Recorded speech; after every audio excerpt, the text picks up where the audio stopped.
അസ്സലാമു അലൈക്കും വറഹ്മത്തുള്ളാഹി. അൽഹംദുലില്ലാഹി വസല്ലല്ലാഹു അലാ നബീന മുഹമ്മദ്. മഹാനായ ഇമാം അദ്ദഹബി റഹ്മത്തുള്ളാഹി അലൈഹി തൻ്റെ ഉസ്താദായ ഷെയ്ഖുൽ ഇസ്ലാം ഇബ്നു തൈമിയ്യ റഹ്മത്തുള്ളാഹി അലൈഹിയെ കുറിച്ച് അദ്ദേഹത്തിന് കിബിറാണ്, ഉജുബാണ്, സ്ഥാനമോഹമാണ് എന്നൊക്കെ പറഞ്ഞു എന്നാണ് പേരോടിൻ്റെ ആരോപണം. നമുക്കതൊന്ന് കേട്ടു നോക്കാം. ഇബ്നു തൈമിയ്യനെ വളരെ പുകഴ്ത്തിയൊക്കെ ചില സ്ഥലങ്ങളിൽ പറഞ്ഞ ആളാണ് ഇമാം ദഹബി. ഇബ്നു തൈമിയ്യ പുകഴ്ത്തിയിട്ട് ചില സ്ഥലങ്ങളിൽ പറഞ്ഞ ആളല്ല ഇമാം ദഹബി. മറിച്ച് ഷെയ്ഖുൽ ഇസ്ലാം ഇബ്നു തൈമിയ്യയെക്കുറിച്ച് അനേകം സ്ഥലങ്ങളിൽ ധാരാളം പുകഴ്ത്തി പറഞ്ഞ ആളാണ് ഇമാം ദഹബി. അദ്ദേഹം ഇബ്നു തൈമിയ്യയെ പുകഴ്ത്തി പറഞ്ഞത് ക്രോഡീകരിച്ചാൽ ഒരു കിതാബ് വേറെ ഉണ്ടാക്കാം. അത്രയും തൻ്റെ ഷെയ്ഖായ ഉസ്താദായ ഇബ്നു തൈമിയ്യയെ ഇമാം ദഹബി റഹ്മത്തുള്ളാഹി അലൈഹി പുകഴ്ത്തി പറഞ്ഞിട്ടുണ്ട്. ഒരു സ്ഥലത്ത് ഫവല്ലാഹി മാ റമഖത് ഐനി ഔസഅ ഇൽമൻ വലാ അഖ്വാ ദകാഅൻ മിൻ റജുലിൻ യുഖാലു ലഹു ഇബ്നു തൈമിയ്യ. പേരോട് ഇതിന് വ്യക്തമായ അർത്ഥം വെക്കുന്നില്ല, അതുകൊണ്ട് ഞാൻ അർത്ഥം വെക്കാൻ. അള്ളാഹുവാണ് സത്യം, എൻ്റെ കണ്ണുകൾ ഷെയ്ഖുൽ ഇസ്ലാം ഇബ്നു തൈമിയ്യയേക്കാൾ വിശാലമായ അറിവുള്ള ഒരാളെ കണ്ടിട്ടില്ല എന്നാണ് ഇമാം ദഹബി പറയുന്നത്. വളരെയധികം പുകഴ്ത്തിക്കൊണ്ടാണ് ഇമാം ദഹബി സംസാരിക്കുന്നത്. مع الزهد في المأكل والملبس والنساء ومع القيام في الحق والجهاد بكل ممكن. അടുത്ത എന്താ പറയുന്നത്? ഇമാം ദഹബിക്ക് നല്ല സുഹദ് ഉണ്ടായിരുന്നു, ഭൗതിക വിരക്തി, സ്ഥാനമോഹം ഉണ്ടായിരുന്നു എന്നല്ല, ഭൗതിക വിരക്തി ഉണ്ടായിരുന്നു. വസ്ത്രത്തോട്, അതുപോലെ തന്നെ ഭക്ഷണത്തോട്, സ്ത്രീകളോടൊക്കെ വലിയ വിരക്തി പുലർത്തിയ വലിയൊരു സാഹിദായിരുന്നു ഇമാം ദഹബി. മാത്രമല്ല അദ്ദേഹം ഷെയ്ഖുൽ ഇസ്ലാം ഇബ്നു തൈമിയ്യ ഹക്കിൽ ഉറച്ചു നിൽക്കുന്ന ആളായിരുന്നു, ആ ഹക്കിന് വേണ്ടി പൊരുതുന്ന ആളായിരുന്നു എന്ന് ഇമാം ദഹബി പറയാണ്. അപ്പോൾ കിബിറുള്ള ഒരാൾ ഹക്കിൽ ഉറച്ചു നിൽക്കൂല. കാരണം എന്താ? നബി സല്ലല്ലാഹു അലൈഹി വസല്ലം പറഞ്ഞു, അൽ കിബ്റു ബതറുൽ ഹഖ്, ഹക്കിനെ തള്ളിക്കളയലാണ് കിബിർ. മനസ്സിലായില്ലേ? അപ്പോൾ പിന്നെ ഇമാം ദഹബി പറഞ്ഞു എന്ന് പേരോട് വായിക്കുന്നതോ നമുക്ക് കേട്ടു നോക്കാം.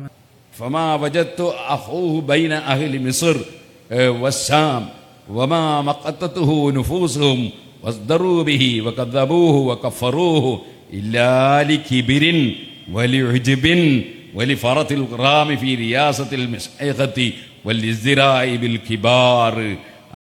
ഇല്ലാലി കിബിരിൻ, ആർക്ക് കിബിർ? ഇവിടെ ഇമാം ദഹബി സംസാരിക്കുന്നത് ഷെയ്ഖുൽ ഇസ്ലാമിനോട് വളരെ മോശമായി പെരുമാറിയ അദ്ദേഹത്തിൻ്റെ ശത്രുക്കളെ കുറിച്ചാണ്.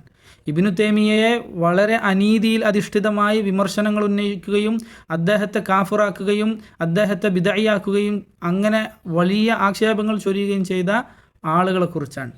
അവരെക്കുറിച്ചാണ് പറയുന്നത്. അവർ അങ്ങനെയൊക്കെ ചെയ്തത് ഇല്ലാലി കിബിരിൻ, അവരുടെ അഹങ്കാരം കൊണ്ടാണ്. ആരുടെ? ഇബ്നു തൈമിയ്യയുടെ ശത്രുക്കൾക്കാണ് അഹങ്കാരം എന്നതാണ് ഇമാം ദഹബി പറയുന്നത്. അതുപോലെ തന്നെ അവരുടെ സ്ഥാനമോഹം കാരണത്താൽ, അതുപോലെ ഉലമാക്കളെ ചെറുതാക്കി കാണിക്കുന്ന സ്വഭാവം കാരണത്താൽ. കാരണം ഇബ്നു തൈമിയ്യയേക്കാൾ വലിയ ഇമാം, വലിയ പണ്ഡിതനെ ഞാൻ എൻ്റെ കണ്ണുകൊണ്ട് കണ്ടിട്ടില്ല എന്നാണ് ഇമാം ദഹബി പറയുന്നത്. ആ ദഹബി പറയാണ്, ഇബ്നു തൈമിയ്യ പോലെയുള്ള വലിയ പണ്ഡിതന്മാരെ ചെറുതാക്കി കാണിക്കുന്ന സ്വഭാവം ശത്രുക്കൾക്കുണ്ടായിരുന്നു. ശത്രുക്കളെക്കുറിച്ച് പറഞ്ഞ കാര്യം നേരെ തിരിച്ചിട്ട് പേരോട് ഉസ്താദ് എന്താ ചെയ്യുന്നത്? ഇബ്നു തൈമിയ്യക്കെതിരെ തിരിക്കുകയാണ്. ഇത് പേരോട് ഉസ്താദ് മാത്രം ചെയ്ത പണിയല്ല, ലോകത്തെല്ലാ സൂഫികളും ഇതേ പണി തന്നെയാണ് എടുത്തുകൊണ്ടിരിക്കുന്നത്. എളുപ്പത്തിൽ മനസ്സിലാകാൻ ഒരു ഉദാഹരണം പറയാം.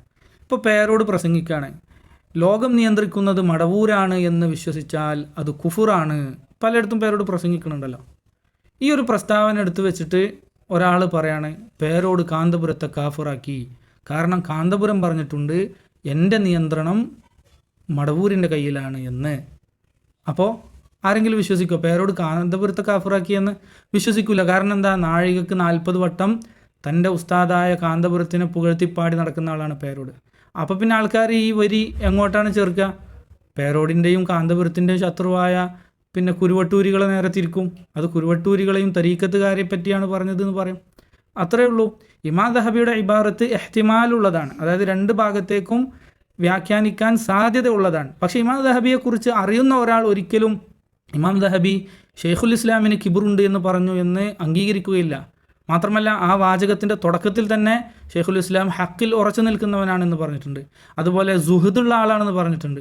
ആ പറഞ്ഞ ആളെങ്ങനെ പിന്നെ ആ വരിയുടെ അവസാനം എത്തുമ്പോൾ സുഹദുള്ള ആളെങ്ങനെയാണ് സ്ഥാനമോഹിയാവുക? ഹക്കിൽ ഉറച്ചു നിൽക്കുന്ന ആളെങ്ങനെയാണ് കിബറുള്ള ആളാവുക?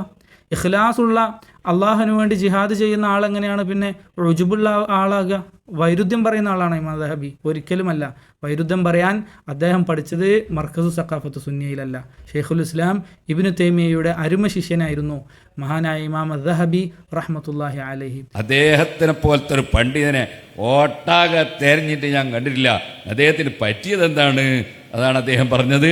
അദ്ദേഹത്തിനൊരു വിചാരം വന്നു, ഞാൻ വലിയൊരു മുജ്തഹിദായ ആളായിട്ടുണ്ട്, അതുകൊണ്ട് മാലിക് ഇമാമിനെതിരെ പറയാം, ഷാഫി ഇമാമിനെതിരെ പറയാം, അബൂ ഹനീഫയ്ക്കെതിരെ പറയാം, 4 മദ്ഹബിനും എതിരെ പറയാം എന്ന ഒരു തോന്നൽ അദ്ദേഹത്തിന് വന്നുപോയി. ഇബ്നു തൈമിയക്ക് ഒരു വിചാരം വന്നു, ഞാൻ വലിയ മുജ്തഹിദായ ആലിമാണ് എന്ന് ഇമാം ദഹബി പറഞ്ഞിട്ടുണ്ടോ? അത് പേരോടിൻ്റെ വകയല്ലേ? മാത്രമല്ല ഷെയ്ഖുൽ ഇസ്ലാം ഇബ്നു തൈമിയ നല്ല ഒത്ത മുജ്തഹിദാണ് എന്ന് പറഞ്ഞത് ഇമാം സുയൂത്തിയാണ്. ഇമാം സുയൂത്തി അത് പറഞ്ഞിട്ടുണ്ട്. ഇമാം സുയൂത്തി മാത്രമല്ല, ഇമാം ദഹബി പറഞ്ഞിട്ടുണ്ട്, ധാരാളം പണ്ഡിതന്മാർ പറഞ്ഞിട്ടുണ്ട്. അത് വേറെ കാര്യം. ഇനി ഇമാം ഷാഫിക്കെതിരെ പറയാം, ഇമാം അബൂ ഹനീഫക്കെതിരെ പറയാം എന്ന് ഷെയ്ഖുൽ ഇസ്ലാം തീരുമാനിച്ചു, വിചാരിച്ചു എന്ന് ഇയാൾ പച്ചക്കളവല്ലേ പറയുന്നത്? റഫ്ഉൽ മലാം അൻ അഇമ്മത്തിൽ അഅലാം, ഉന്നതരായ പണ്ഡിതന്മാർക്കെതിരെയുള്ള ആക്ഷേപങ്ങളെ ഉയർത്തൽ, അതിനെ ഇല്ലായ്മ ചെയ്യൽ എന്ന പേരിൽ കിതാബ് എഴുതിയിട്ടുള്ള ആളാണ് ഷെയ്ഖുൽ ഇസ്ലാം ഇബ്നു തൈമിയ്യത്തുൽ ഹറാനി റഹ്മത്തുള്ളാഹി അലൈഹി എന്ന് നിങ്ങൾ മനസ്സിലാക്കി വെച്ചുകൊള്ളുക. അഖൂലു ഖൗലി ഹാദാ വസല്ലല്ലാഹു അലാ നബീന മുഹമ്മദ് വസ്സലാമു അലൈക്കും വറഹ്മത്തുള്ളാഹി.